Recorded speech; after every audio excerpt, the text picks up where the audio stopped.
그 이름 높이세 온 세상 위에 오늘 말씀은요, 하나님의 선물을 구하라 라는 제목으로 여러분들에게 전합니다. 오늘 말씀은 예수님이 니고데모와의 대화 다음에 이제 사마리아 여인과의 대화 부분으로 이어집니다. 예수님은 사마리아 여인을 일부러 만나러 오셨죠. 그래서 사마리아 여인과 대화를 통해서 생수에 대한 아주 중요한 말씀을 우리에게 전하십니다.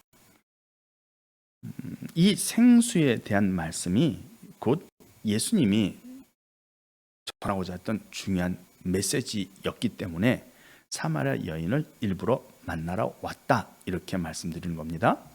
예수님이 우연히 그 사마리아 지역 그 동네 중에서 수가라는 동네로 지나가다가 우연히 그 여인을 만나서 우연히 이 말을 한 게 아니라, 이 말씀은 하나님의 아들들, 하나님의 종들에게 전하고자 하는 아주 핵심 중에 핵심 내용입니다.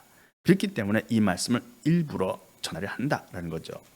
사마리아 여인의 그 가치보다 이 말씀의 가치가 훨씬 더 중하고 무겁다는 겁니다. 훨씬 더 가치가 있다는 거죠. 물론 이렇게 비교할 수는 없습니다만은 사마리아 여인이 얼마나 중요했느냐 하는 것도 있지만, 예수님은 이 생명수에 대한 아주 중요한 메시지를 전달하려고 하신 겁니다. 이 메시지를 전달하기 위해서 예수님이 직접 사마리아 여인을 찾아간 거죠.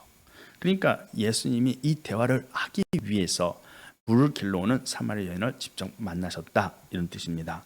뿐만 아니라 사마리아 여인은 예수님을 찾는 메시아를 기다리는 사람이었죠. 그래서 예수님이 그 여인을 만난 겁니다. 하지만 그렇게 중요한, 아주 중요한 이 말씀임에도 불구하고, 즉 생수죠, 생수. 그럼에도 불구하고 예수님은 사마리아 여인에게 이 생수를 주지 않았습니다. 그 내용은 뒤에 다시 나오게 됩니다. 예수님은 사마리아 여인에게 오늘 이렇게 말씀합니다. 내가 만일 하나님의 선물과 또 내게 물 좀 달라는 이가 누구인 줄 알았더라면 내가 그에게 구하였을 것이요 그가 생수를 내게 주었으리라 라고 말씀한 겁니다. 여기서 그가 생수를 주었으리라 라는 것이 예수님이 하시는 말씀인데, 생수를 주기 전에 먼저 내가 그에게 구하였을 것이요 라는 말씀이 나오죠. 다시 말하면 예수를 믿는다, 메시아를 기다린다, 어떤 상황에서도 하나님이 먼저 생수를 주는 게 아니라 내가 구해야 한다는 거죠. 내가 구하였을 것이요가 먼저 나오죠. 그 후에 그가 생수를 내게 준다라는 말씀입니다. 이 생명수는 구해야 한다는 거죠. 그냥 일방적으로 주시는 게 아니다라는 겁니다. 예수를 믿는다고 해서 이 사마리아 여인이 메시아를 믿고 메시아를 기다린다고 해서 무조건 주는 것이 아니라는 얘기를 하는 겁니다. 이것은 생명수의 샘물은 그가 구해야 되는 거예요. 구해야 준다라고 말씀하는 겁니다. 그런데 이 여자가 이 생수를 주어 나 다시는 물을 길러오지 않게 하옵소서라는 표현을 합니다. 생수의 의미를 몰랐기 때문에 이런 요청을 하죠. 그래도 어쨌든 그런 물이 있다면 나에게 주십시오라고 요청했지만, 예수님은 이 사마리아 여인의 요청을 생수를 준 것이 아니라 내 남편을 불러오라라는 말씀으로 화제를 전환시키죠. 그래서 더 이상 생수에 대한 이야기를 하지 않습니다. 이렇게 예수님은 생명수에 대한 중요한 말씀을 하고 그 말씀을 전하기 위한 일을 하신 거죠. 이 생수에 대한 중요한 내용은 예수님 당시에 예수님이 직접 주는 게 아니기 때문에 그 당시 예수님의 제자들에게나 이 사마리아 여인에게 주지 않으셨던 거죠. 그리고 이 메시지를, 이 중요한 하나님의 역사죠, 이 생수를 주는 것이, 이 중요한 내용을 후대에 후대에 전하기 위해서 이 내용을 남겼다는 겁니다. 이 하나님의 선물은 매우 중요한 것이고, 이것은 사람을 영생하게 하는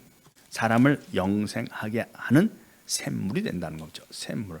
영생을 얻기 위해서는 반드시 이 생명수의 샘물, 즉 예수님이 주는 생수를 마셔야 한다라고 말씀하고 있는 겁니다. 이렇게 중요한 내용임에도 불구하고 예수님은 사마리아 여인에게도 주지 않았고 제자들에게도 주지 않았어요. 만약 예수님이 이 생수를 제자들에게 주었더라면 제자들은 생수 얘기를 했겠죠. 제자들, 이 사복음서라든가 또는 베드로전서라든지 야고보서라든지 하는 예수님의 12제자가 쓴 기록에 생수에 대한 내용이 많이 나왔을 겁니다. 너희가 구원을 얻기 위하여 예수 그리스도의 이름으로 죄사함을 받고, 사도 베드로의 설교가 있죠. 사도행전 이전에 예수 그리스도의 이름으로 죄사함을 받고 하나님의 선물인 생수를 받으라, 이렇게 표현을 했어야 했겠죠. 근데 생수 얘기는 하지 않습니다. 즉 베드로도 또는 다른 제자들조차도 생수에 대해서 인지하지 못했다는 겁니다. 제대로 인지하지 못한 겁니다. 만약 예수님이 강조했더라면, 강조해서 제자들에게 여러 번 반복해서 말씀하셨더라면 제자들은 그 내용을 인지했을 겁니다. 예수님이 사마리아 여인에게 하신 이 말씀을 예수님의 제자들 중에 누가 들었을까요? 본문 말씀 요한복음 4장 이 말씀을 보면 예수님이 사마리아 여인과 대화를 나누고 있지만 왜 그 여자와 대화하느냐 묻는 제자들이 없었다라고 합니다. 그것이 요한복음 4장 27절 말씀입니다. 이때 제자들이 돌아와서 예수께서 여자와 말씀하신 것을 이상히 여겼다. 무엇을 구하시나이까? 어찌 그와 말씀하십니까? 라고 문 자는 없었다는 겁니다. 다시 말하면 예수님이 사마리아 여인과 대화를 나눌 때, 그 우물가에서 대화를 나눌 때 예수님과 사마리아 여인 딱 두 사람만 있었던 거죠. 그리고 그 후에 다른 제자가 있었는지는 정확하게 기록되어 있지 않지만 이 기록에 의하면 27절 말씀을 보면 다른 제자들이 아니라 거의 12제자 모두가 예수님과는 따로 있었던 걸로 보인다는 겁니다. 그러면 예수님이 사마리아 여인과 대화했던 이 내용이 어떻게 요한복음에 기록되게 되었을까요? 그것이 또한 아직 알려지지 않은 그런 내용이죠. 예수님은 사마리아 여인과 대화했고 이 대화 내용이 제자들에게는 전해지지 않았다. 제자들은 듣지 못했다는 겁니다. 나중에 사마리아 여인이 이 내용을 이야기했다면 어떻게 그 내용이 예수님이 승천한 다음에 그 내용이 돌아서 사도 요한이 듣고 기록했을 수도 있습니다. 하지만 당시 제자들은 이 내용을 몰랐던 것이고 이 내용을 인지하지 못했기 때문에 생수가 그렇게 중요하다는 생각을 못했던 걸로 보입니다. 예수님은 제자들에게 생수를 주지 않았습니다. 그래서 제자들이 생수를 받기 위한 노력도 하지 않았던 걸로 보이고 또 제자들도 그 생수를 강조하지 않았던 거죠. 왜 그것을 알 수 있느냐? 어떻게 알 수 있느냐? 현재 교회가 생수에 대해서 강조하지 않는 것 자체가 초대교회를 이어받았던 우리 교회가 생수를 몰랐다는 거에 그 의미가 있습니다. 생수를 몰랐다는 것은 초대교회 때부터 제들부터 생수의 존재, 생수가 얼마나 중요한지를 강조하지 않았던 거죠. 반복해서 가르치고 강조했더라면 지금 모든 교회는 생수를 받는다는 설교를 했을 것이고 생수를 어떻게 받는지를 이미 알게 됐을 겁니다. 그러나 교회 전체가 지금 현재 교회의 한국교회를 얘기한다면요, 한국교회 전체에서도 생수에 대해서는 어떤 얘기도 나오지 않습니다. 잘 모른다는 겁니다. 그 말은 예수님이 제들에게 하지 않은 내용 속에 포함된다는 뜻입니다. 예수님은 니고데모에게도 말씀하셨고 사마리아 여인에게도 말씀하셨지만 사마리아 여인에게 말씀할 때 이 생수가 그 속에서 영생하도록 솟아난 샘이 될 것이다 라고 하셨지만 이 내용을 제들에게는 전하지 않았던 거죠. 나중에 사도 요한이 알게 되고 기록하긴 했지만 그 당시에는 저들이 듣지 못한 내용이었다는 겁니다. 또한 니고데모와의 대화에서도 예수님은 생수를 말씀하셨지만 사람들은 생수를 캐치하지 못합니다. 물과 성령으로 다시 태어나야만 하나님 나라에 들어간다라고 말씀하셨을 때 이 물이 뭔지를 사람들이 관심 있게 집중해서 공부하지 않는다는 겁니다. 왜냐? 성령으로 말미암아 예수님의 피로 제사함 받고 성령으로 거듭나는 체험을 했다 하면 그것으로 끝났기 때문에 더 이상 물의 의미가 무슨 의미인지 굳이 알지 않아도 된다는 생각을 하는 거죠. 그리고 거기에 대한 질문을 받게 되면 대부분은 물세례다라고 말하고 넘어가는 겁니다. 물세례가 중요한지 모르겠지만 어쨌든 우리는 성령의 세례, 즉 성령으로 충만해지고 성령으로 거듭나는 중생의 체험을 했으니까 그것으로 된 거다라고 일단락을 짓는다는 겁니다. 이러한 예수님의 행보, 즉 니고데모와의 대화에서도 생수를 감춘 것 같은 그런 대화, 그리고 사마리아 여인과 대화할 때 생수의 중요성을 말씀하셨지만 쟤들이 듣지 못했던 그런 상황, 이런 것들을 보면 예수님은 당시에 2000년 전에 예수님이 사역을 하실 당시에 생명수의 샘, 다시 말하면 이 생수의 내용이 부각되는 걸 원하지 않았던 걸로 보입니다. 예수님은 예수님이 십자가에서 피를 흘려 그 죄를 대신 사해 주실 것에 대해서 여러 번 말씀하셨습니다. 그것이 중요하다는 걸 많이 말씀하셨지만 생수에 대해서는 그렇게 그 내용이 이슈가 되고 부각돼서 사람들이 그것에 집중하는 걸 원하지 않았던 걸로 보인다는 겁니다. 그리고 예수님은 이 생수의 내용을 하기는 하지만 이것이 후세에 전달되기를 바랬던 것이지 그 당대에 문제가 되고 이것이 중요한 주제가 돼서 사람들이 여기에 집중하는 걸 원하지는 않았다는 겁니다. 때가 되면 이 생수가 중요한 역할을 할 것이고 그 사역을 이루게 될 것이지만 예수님 당시는 아니었다는 뜻입니다. 본문 말씀에서 예수님은 분명히 이렇게 말합니다. 내가 그에게 구하여야 한다. 내가 그에게 구해야 한다. 네가 구할 때만, 그가 구할 때만 생수를 준다 라고 말씀하는 거죠. 생수는 일반적으로 주는 것이 아니라 그 생수를 구하는 자에게만 준다는 뜻입니다. 그런데 이 생수를 구하는 자가 하나님의 선물을 알아야만 가능하다는 거죠. 하나님의 선물을 알아야 하고 또 물을 달라는 그가 생수를 주는 분임을 알아야만 가능하다라고 말씀하는 겁니다. 생수를 받을 수 있는 사람이 매우 한정됐다는 뜻입니다. 생수를 받을 수 있는 사람은 직접 하나님의 선물이 무엇인지를 알아야 되고 그 하나님의 선물을 주는 분이 누구인지를 알아야만 생수를 받을 수 있다, 이 이야기를 하시는 겁니다. 그런데 이 생수가 매우 중요합니다. 왜냐하면 생명수의 샘이 돼서 샘에서 그 물이 솟아나서 강이 흘러 넘칠 것이기 때문이죠. 그 강 좌우로 생명나무가 있어 12가지 실과를 맺히게 되므로 이 생수는 매우 중요한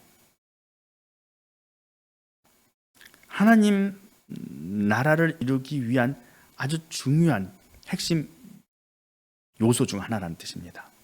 하나님의 나라에, 즉 하늘에 계신 하나님께로 갈 때 우리에게 꼭 필요한 것이 무엇인가?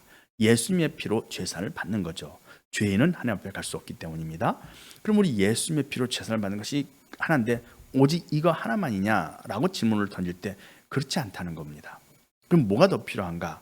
그것은 생명수죠. 또 그것만 있느냐? 그것도 아닙니다. 그럼 뭐가 더 필요하지? 생명나무의 열매도 먹어야 됩니다. 우리가 하나님께로 가는 것, 구원받는다가 아니라 하나님께로 가는 것, 하나님 계신 곳으로 가서 하나님을 뵈려면 첫 번째는 자기 죄사 번제단에서 불을 불러서 죄를 태우죠. 그죠? 예수님의 피로 제사를 받아야 되고, 두 번째는 생명수 샘물로 충만해야 돼요. 물이 있어야 돼요. 그래야 첫째 부활에 참여할 수 있으니까. 물과 영으로 거듭나는 사람, 거듭난다는 표현은 안 맞죠? 물과 영으로 다시 태어나는, 이 물과 영으로 태어난 사람만 천국에 들어간다라고 하셨기 때문에 물이 꼭 필요하다는 겁니다. 거기에다가 생명나무 열매를 먹지 않으면 못 가요. 계시록에서 생명나무로 나아가며 생명나무로 나가기 위해서 자기 두루마기를 깨끗하게 씻는 거죠. 자기 두루마기를 깨끗하게 씻는 사람은 생명나무로 나갈 수 있다는 겁니다. 그렇지 않으면 생명나무로 나가지 못하는 겁니다. 근데 생명나무로 나가려는 이유가 무엇이냐? 그것이 새 예루살렘 성에 들어갈 권세를 얻기 위해서였다. 그럼 새 예루살렘 성 안에 들어가는 이유가 뭐냐? 그곳에 하나님이 계시기 때문입니다. 하나님이신 거룩하신 우리 주 예수 그리스도가 하나님과 어린 양이죠. 하나님과 어린 양이 그 예루살렘 성 안에 계시는데 그분을 뵈려면 그 성 안으로 들어가야 됩니다. 근데 성 안으로 들어가려면 성 안에 들어가는 권세를 얻어야 되죠. 그것이 뭐냐? 생명나무 열매를 먹어야 성 안으로 들어갈 수 있는 권세가 생긴다라고 요한계시록 21장에서 말하고 있는 겁니다. 21장인가요? 22장 같네요. 요한계시록 22장을 보면 성 안으로 들어가는 것, 성 안으로 들어가는 것이 매우 중요하다는 얘기를 하고 있는 겁니다. 22장 14절이죠. 자기 두루마기를 빠는 자는 복이 있나니 이는 그들이 생명나무에 나아가며 문들을 통하여 성에 들어갈 권세를 받으려 함이로다. 이렇게 되어 있는 겁니다. 그러니까 하나님을 뵈려면, 하나님 앞에 가서 하나님을 만나려면 예수님의 피로 제사를 받고, 그런 다음에 자기 두루마기를 빨아서 생명나무께로 나가야 되고, 그리고 생명나무 실과를 또 먹어야 되고, 최소한 3가지의 관문이 필요하다는 거죠. 우리는 오직 예수 그리스도의 피로 제사만 받으면 된다고 생각합니다. 예수님의 피로 제사 받는 것은 필수 요소입니다. 당연히 그래야만 하나님을 볼 수 있어요. 근데 예수님 피로 제사를 받은 사람들은 그 생명수로 자기 두루마기를 빠는 일을 해야 합니다. 그래서 물과 영으로 나는 자가 하나님 나라에 들어간다고 말씀하신 것처럼 물이 중요한 요소다는 거죠. 근데 그 물을 받으면 그 다음엔 자동적으로, 그 다음에는 생명나무를 앞으로 가는 거예요. 생명나무 열매 먹을 수 있게 됩니다. 물로서 자기를 준비한 사람, 이 생수를 준비한 사람이 생명나무에 나갔는데 생명나무 열매를 안 먹을 리는 없죠. 그러니까 생명나무 열매는 내가 준비해야 되는 가장 힘들고 어려운 일이 아니라 내가 준비가 되면 그 다음에 자연적으로 따라오는 거죠. 그러나 그 생명나무 열매 먹지 못하면 하나님 앞에 못 들어가는 거예요. 그러니까 거쳐야 될 것은 3가지 필수 요소인 거죠. 단 생명나무 열매는 이미 생명수 샘물을 마셔서 그 생수가 준비된 사람에게는 자연스럽게 어렵지 않게 얻을 수 있는 조건이 되는 겁니다. 이처럼 우리는 생명수가 매우 필요합니다. 하나님 앞에 가야 되기 때문에 생수가 매우 필요합니다. 하지만 이 생수를 예수님이 강조하지 않았던 이유는 예수님 당시에 예수님이 할 일이 아니었기 때문이죠. 예수님께서는 이제 생명수를 받으라고 원하는 겁니다. 받으라. 근데 생명수를 받으려면 그냥 주는 것이 아니에요. 생명수를 구하라는 거죠. 그에게 구하라는 겁니다. 생수를 구하면 준다. 구하지 않으면 안 준다는 거죠. 근데 구하려면 그 생수가 나한테 필요하다는 걸 알아야 돼요. 그걸 알아야만 구할 수가 있죠. 하나님의 선물이 무엇인지를 알아야 되고, 그 하나님의 선물을 주는 분이 누군지를 알아야 구할 수 있는 거죠. 즉 선물을 주는 사람에게 구하라는 겁니다. 선물을 주지 못하는 사람에게 구해봐야 소용이 없으니까 선물을 주는 사람, 그 선물을 전해주는 사람에게 가서 구하라는 겁니다. 생수를 줄 수 있는 사람에게 가서 구하라. 근데 예수님이 지금 내게 물 좀 달라니까 누군지 알았다면 그가 내게 생수를 주었다. 즉 생수를 주는 사람이다 라는 겁니다. 예수님은 생수를 주는 사람이고, 생수를 주는 사람을 알아본다면 네가 그에게 생수를 구해야 한다라고 말씀하는 겁니다. 그런데 생수가 하나님의 선물인지도 알아야 되는 거죠. 많은 기독교인들이 예수 그리스도를 믿고 죄사함을 받고 구원받다고 생각합니다. 그런데 구원받다고 생각하니까 더 이상의 필요한 게 없어지죠. 구원받으면 그게 목적이잖아요. 구원받는 게 목적입니다. 예수를 믿고 천국 가는 게 목적이에요. 그러니까 천국 간다고 생각하니까 더 이상 크게 필요한 건 없어요. 다만 더 필요한 걸 구하죠. 그것이 이 땅에서의 복이죠. 이 땅에서 사업이 잘 되고, 자녀가 잘 되고, 또 복을 많이 받아서 무슨 건강하고 여러 가지 그런 복들을 구합니다. 세상에 사는 동안에 필요한 것들을 복으로 하나님께 구합니다. 그러나 영적인 것은, 영적이라고 표현할 수 있는 것은 구원받는 것인데, 구원받는 건 이미 끝났다고 생각합니다. 그래서 더 이상의 어떤 필요를 모르는 거죠. 예수님은 하나님의 선물을 구하라고 요청합니다. 하나님의 선물을 구하라. 근데 그 하나님의 선물이 필요하다는 걸 못 느낀다는 겁니다. 그리고 모른다는 거죠. 대부분의 기독교인들은 생수를 구해야 될 이유를 모릅니다. 구원받았는데 생수가 왜 필요해? 이렇게 생각하는 거죠. 예수님은 지금 하나님의 선물, 이 선물을 내가 구해야 되고, 구하면 그가 선물을 준다. 즉 생수를 준다. 근데 이 생수를 받으면 그 생수가 그 속에서 영원토록 솟아나는 샘이 되어 생명의 강, 생수의 강이 흐르게 될 것이다 라고 말씀해 주고 있는 겁니다. 그런데 이런 내용을 대부분의 기독교인들이 모릅니다. 예수님을 믿습니다. 예수님이 이 땅에 오시는 하나님의 아들인 걸 믿습니다. 예수님이 하나님의 아들일 뿐만 아니라 우리를 위해서 피를 흘려 죄사함을 주시려고 십자가에서 달려 돌아가셨다는 것도 믿습니다. 많이 믿죠. 예수님이 구세주라는 걸 믿는다는 뜻입니다. 예수님이 하나님의 아들이신 것과 메시아인 것과 구세주인 것과 예수님의 부활을 믿습니다. 그리고 예수님의 부활과 함께 예수님이 재림할 것도 믿고, 그리고 그걸 고백함으로써 구원받은 성도로서 하나님의 나라에 들어갈 것을 믿는다는 겁니다. 그런데 그들이 모르는 것은 있어요. 뭐냐? 예수님이 생수를 주는 분이라는 걸 모릅니다. 그러다 보니까 생수를 구하지 않는 거죠. 그들은 자신들이 구원받을 것이다 라고 생각하는데, 구원받다고 믿고 그렇게 생각하는데, 하나님 앞에 가는 일은 구원과 다른 문제였던 거죠. 하나님 앞에 가려면 물과 영으로 태어나야 돼요. 물이 필요합니다. 이거 생수죠. 예수님이 생수를 계속 표현하지만 생수를 구해야 된다는 걸 모른다는 겁니다. 그들은 자신들이, 많은 기독교인들이 구원받았다고 믿지만 하나님 앞에 가기 위해서 생수가 필요하다는 걸 모릅니다. 예수님이 생수를 주는 분임을 모르기 때문에 예수님께 생수를 구하지 않는 것이고, 생수를 구하지 않기 때문에 예수님을 믿는 모든 기독교인들, 신앙인들에게 예수님이 생수를 주지 않는 겁니다. 생수를 주지 않는 이유는 뭐냐? 먼저 주는 게 아니라 구할 때 준다는 겁니다. 근데 구할 때 주는 것인데 구하지 않으니까 줄 수가 없다, 이 얘기를 하는 거죠. 많은 사람들이 생수를 모릅니다. 생수를 잘 모릅니다. 그래서 생수가 무엇이냐라고 질문하면 그거는 말씀이다, 이렇게 대답을 합니다. 많은 분들이 생수는 말씀이라고 가르칩니다. 그런데 전 시간에도 말씀드렸던 것처럼 생수는 말씀이 아니죠. 요한계시록 21장에서 새 하늘과 새 땅이 이루어집니다. 즉 천국이 이루어지는 겁니다. 천국이 이루어졌는데, 그때 이제 천국이 이루어진 다음에 하나님께서 어린 양의 신부를 보여주겠다 말씀합니다. 그러면서 새 예루살렘 성이 하늘에서 내려옵니다. 새 예루살렘 성이 하늘에서 내려오는데, 그 새 예루살렘 성이 만들어지고 그 성을 보여준다는 것은 이미 천년왕국도 끝났고 천국이 시작됐다라는 뜻인 거죠.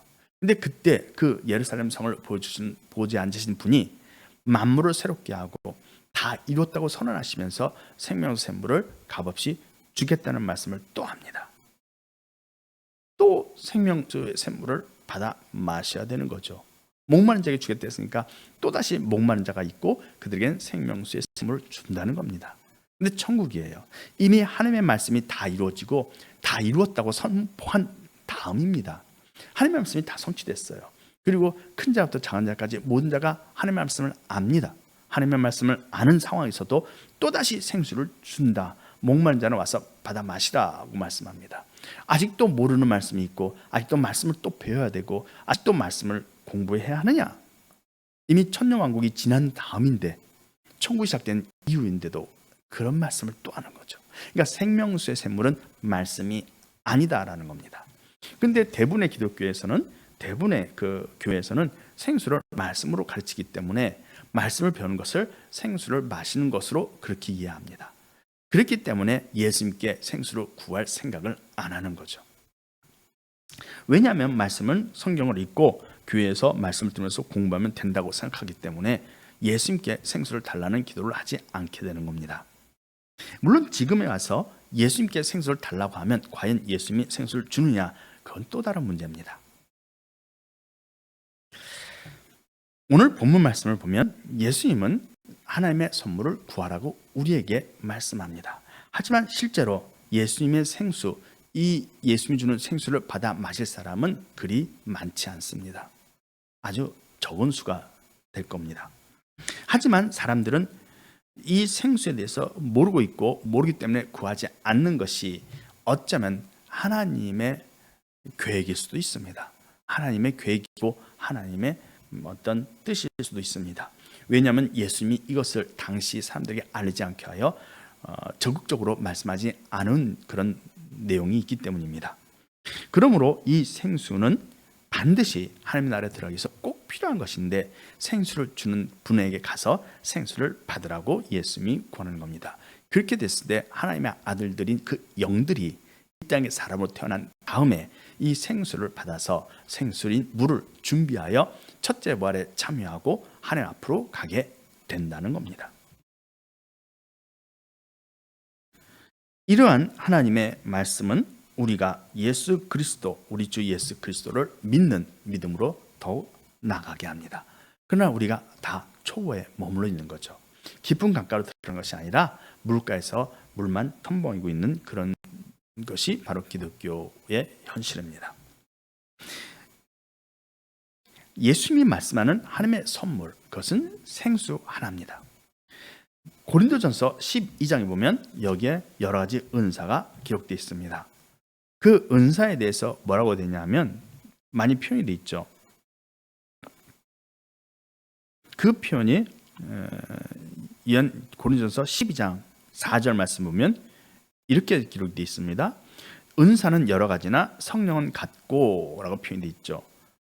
직분은 여러 가지나 주는 같으며 사역은 여러 가지나 모든 것을 모든 사람 가운데서 이루시는 하나님은 같으니 각 사람에게 성령의 나타나심을 유익하게 하려 하심이라고 말합니다. 여기서 은사가 기프트입니다. 선물, 기프트입니다. 선물. 근데 이것을 우리는 기프트라는 것을 은사로 번역한 겁니다. 근데 예수님이 사마리아에게 말한 하나님의 선물 했을 때 그 선물 역시 기프트입니다. 이 말씀은 헬라어로 노레아라고 되어 있습니다. 그 노레아라는 것은 선물입니다. 어떤 조건도 없고 대가도 없는 겁니다. 요구사항이 없습니다. 대가를 바라지 않습니다. 만약 선물을 주면서 어떤 조건이 붙거나 또는 무슨 대가를 바라게 되면 그것은 더 이상 선물이 아니라 그것은 뇌물이라든지 또는 투자로 보는 겁니다. 하나님의 선물은 어떤 조건도 없이 그냥 주는 겁니다. 하나님이 이 선물, 하나님의 선물인 생수를 주는데 생수를 받은 사람에게 조건을 걸지 않는다는 겁니다. 그냥 내가 주는 선물이야. 이걸 가지고 네가 원하는 대로 사용해 라고 주는 거죠.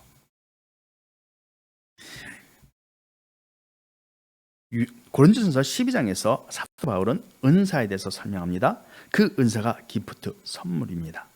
여기에서 사도 바울은 8절에서 어떤 사람에게는 지혜의 말씀을, 성령으로 말미암아 지혜의 말씀을, 어떤 사람에게는 같은 성령을 따라 지식의 말씀을, 다른 사람에게는 성령을 따라 믿음을, 어떤 사람에게는 병 고치는 은사를, 어떤 사람에게는 능력 행함을, 어떤 사람은 예언함을, 어떤 사람들에게는 영들 분별함을, 다른 사람에게는 각종 방언 말함을, 또 어떤 사람에게는 방언 통역함을 준다라고 이 사도 바울이 고린도전서 12장에서 이렇게 기록하고 있습니다.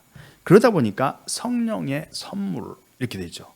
성령의 은사. 근데 은사가 선물이기 때문에 이걸 선물로 이해하게 됩니다.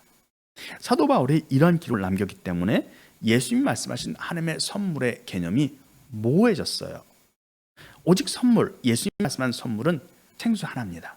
근데 제자였던 12제자는 아니지만요, 사도 바울이 예수님의 또 다른 제 13번째 제자로서 고린도전서 12장의 내용을 남겼기 때문에 하나님의 선물이 많아져 버린 겁니다. 그래서 이 선물, 생수가 매우 중요함에도 불구하고 성령의 은사들 같은 것 중 하나처럼 그렇게 이해하게 됐다는 겁니다. 여기에 나와 있는 선물은, 이 선물, 사도 바울이 말하는 선물은 방언이나 통역이나 또는 예언이나 병 고치는 은사나 이런 여러 가지 은사죠. 그것은 재능입니다. 신앙을 살면서 필요한 어떤 기능이고 재능이죠. 특별히 하나님이 주신 그런 은사입니다. 이것은 당연히 있는 것이고 부인할 게 아니죠. 그러나 예수님이 말씀하신 하나님의 선물과는 다른 겁니다. 예수님이 말씀하신 하나님의 선물은 유일한 것이고 매우 중요한 것이고 반드시 받아야 되는 겁니다. 하지만 고린도전서 12장에 나와 있는 이 선물은 안 받아도 되죠. 성령의 은사, 이 9가지 은사라고 하는 것은 굳이 받지 않아도 되는 겁니다. 이건 받으나 안 받으나 크게 달라지지는 않습니다. 하지만 예수님이 말씀한 선물은 반드시 받으라, 꼭 필요하다. 아버지께로 가려면, 너희가 아버지께로 가려면 꼭 이 생수가 필요해라고 강조하여 말씀하는 겁니다. 그래서 예수님이 말씀한 하나님의 선물과 사도 바울이 말한 성령의 9가지 은사라는 이 선물과는 같은 게 아닙니다. 같은 선상에 두고 생각하면 크게 실수하는 겁니다. 오늘 말씀은 예수님이 말씀하는 이 생수는 꼭 구해야 되는 것이고 받아야 되는 거죠. 받아야 되는 겁니다. 생수를 주는 분을 알아보고 생수를 주는 분에게 가서 생수를 구하는 것이 꼭 필요하다. 그래야 영이 물을 받아서 첫째 부활에 참여해서 하나님 앞으로 갈 수가 있다라고 강조하고 있는 겁니다. 그러므로 우리는 이 말씀, 예수님께서 사마리아 여인에게 하신 이 말씀과 니고데모에게 하신 이 말씀을 마음에 새기고 생수를 주님께 구하고 생수가 고갈되지 않도록 우리 하나님을 계속 간구하면서 부활할 때까지, 첫째 부활에 참여할 때까지, 그리고 첫째 부활에 참여한 다음에도, 하나님 앞에 간 이후에도 천국에서도 목마른 자에게 생명의 샘물을 준다라고 말씀하신 그대로 생수를 계속 받아야 됩니다. 하나님의 아들들로서, 영들로서 하나님 앞에 가서 하나님 앞에 충성하려면, 하나님을 섬기려면 그 섬기는 것이 만왕이 되는 거예요. 이 땅에 만왕이 돼서 세상 나라를 소성하고 사람들을 살리고 영생에 이르는 열매를 모아서 만국의 영광과 존귀를 가지고 아버지께 드리는 것이 하나님을 섬기는 겁니다. 물론 그 일이 힘들고 고달픈 게 아니에요. 재밌고 좋은 일들입니다. 하나님의 아들들은 원래 하나님 앞에 섰던 영들이죠. 그들이 해야 할 일인데 그들이 하게 될 그 일은 그들에게는 즐겁고 재밌는 일이죠. 또 백성들, 땅에 사는 하나님의 백성들, 소울들에게 하나님의 영광을 나타내고 하나님의 능력을 보여주고 그들을 영생으로 이끌고 그들을 치유하고 고치고 그들을 보호하는 그런 일들입니다. 그런 일들 속에는 많은 재밌고 좋은 일들이 있을 겁니다. 이것을 하나님의 아들들이 누리게 된다는 겁니다. 그런데 그러기 위해서 이 땅에 사람을 왔다가 아버지께로 돌아가야 되는데 아버지께로 돌아가는 과정에서 물이 꼭 필요하다는 겁니다. 예수의 피로 제사를 받고 생수를 받아서 그 생수가 몸에 있어야 하며 그 생수로 말미암아 생명나무로 앞으로 가게 되어 생명나무 열매를 먹고 예루살렘 성에 계시는 하나님께로 가게 된다는 겁니다. 이런 복이 여러분과 저에게 있기를 바랍니다. 오늘 말씀은 이것으로 마치겠습니다. 기도하겠습니다. 주께 모두